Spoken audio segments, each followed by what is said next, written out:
Is everyone really leaving California?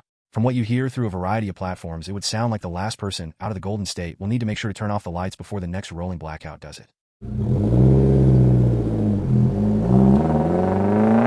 want to take a look at the actual data and see what it says about California's population trend.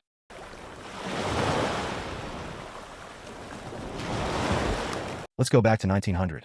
California had a population of almost 1.5 million people.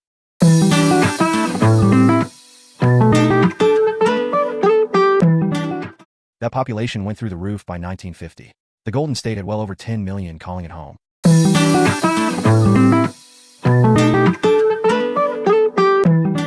On the last day of 1973, I was born in Lodi, California, and the population had gone well past 20 million. People were moving to California in droves, and the state wasn't losing any steam going into the 80s either. There probably wasn't a better place to live entering the 21st century. Things were booming, and the population was approaching 34 million. We were getting ready to bring in the Terminator as our governor.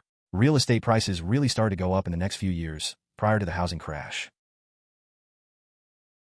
Fast forward to 2020, and a lot of people had already been priced out of California, myself included.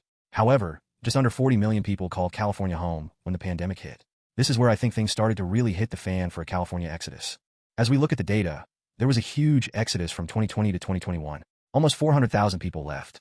This can be debated all day, but a lot of people had enough with restrictive COVID measures imposed in the state compared to other places in our country such as Florida and Texas. The numbers balanced themselves out between 2021 and 2022. The population gradually grew in 2023 and has seen a nice bounce back in 2024 to a number very close to pre-pandemic. My take is, yes, California did experience a population loss, but it hasn't been as extreme as many would have you believe. The state is still the most populated in our country, with Texas being second with well over 8 million people less. There are a lot of factors for the population hitch, such as crazy high housing prices, overreaching government, and instance traffic. However, this state has some of the best weather, geography, and people anywhere in the country. Don't sleep on California, making a huge comeback in the next few years.